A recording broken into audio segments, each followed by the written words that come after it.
কুষ্টিয়ায় চালের বাজারে স্বস্তি নেই, বেড়েই চলেছে চালের দর। দর্শক, বিস্তারিত জানাতে যুক্ত হচ্ছেন সহকর্মী নাহিদ হাসান তিতাস।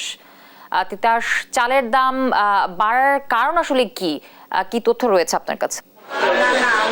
জ্যোতি, কুষ্টিয়ার চালের বাজারের কোনো স্বস্তির খবর নেই। অর্থাৎ দীর্ঘদিন ধরে চালের বাজারের যে অস্থিরতা সেটা কিন্তু এখনো চলছে। আমি রয়েছি কুষ্টিয়ার সবচেয়ে বড় খুচরা বাজার পৌর বাজারে। এ বাজারে সব ধরনের চালই কিন্তু চড়া দামেই বিক্রি হচ্ছে। আমি যদি এ বাজারে আজকের বাজার দর জানাই, যেমন সরু যে মিনিকেট চাল, সেই মিনিকেট চাল বিক্রি হচ্ছে ৭০ টাকা কেজি দরে, এবং কাজল লতা চাল বিক্রি হচ্ছে ৬৬ টাকা কেজি দরে, এবং মোটা যে আটাশ চাল সেটি বিক্রি হচ্ছে ৫৬ টাকা কেজি দরে।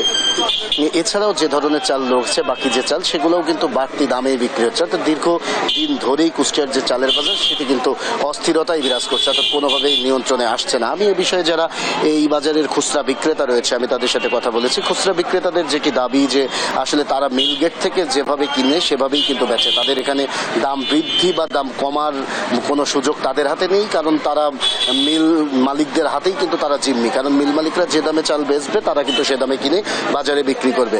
আর এদিকে দীর্ঘদিন ধরে এই যে চালের দাম বৃদ্ধির প্রভাবে কিন্তু যারা সাধারণ ভোক্তা রয়েছে তাদের কিন্তু অনেকটাই তারা অসহায়। তারা বলছে দ্রব্যমূল্যের ঊর্ধ্বগতির বাজারে যদি এই চালের দামও বৃদ্ধি হয় তাহলে কিন্তু তাদের আয় ব্যয়ের সমন্বয় হয় না। তাই তারা বলছে যে কোনো মূল্যে এই যে চালের বাজারের যে অস্থিরতা এটি নিয়ন্ত্রণের কথা। আর এদিকে আমি কুষ্টিয়ার যারা বড় বড় মিল মালিক রয়েছে আমি তাদের সাথে কথা বলেছি। বড় বড় মিল মালিকদের কিন্তু বরাবরের মতো একই দাবি যে দীর্ঘদিন ধরে ধানের দাম বেশি এবং ধানের সংকট রয়েছে। এই সময় ধানের কোনো সিজন নেই, যার কারণে কিন্তু তাদের উৎপাদন খরচ বেশি পড়ে যাচ্ছে, যে কারণে কোনোভাবে চালের দাম কমানো যাচ্ছে না। তারা বলছে যদি ধানের দাম কমে তবেই কিন্তু চালের দাম কমবে, তাছাড়া কিন্তু চালের দাম কমার কোনো সুযোগ নেই। আর এদিকে দীর্ঘদিন ধরে এই যে চালের বাজারের অস্থিরতা নিয়ন্ত্রণে কিন্তু সাধারণ যারা ভোক্তা রয়েছে তারা কিন্তু ক্ষোভ প্রকাশ করছে। তারা বলছে যতদিন না পর্যন্ত এই যে বড় বড় যে মিল মালিক রয়েছে এই মিল মালিকদের সিন্ডিকেট না ভাঙা যাবে ততদিন পর্যন্ত কিন্তু কোনোভাবেই চালের দাম কমবে না।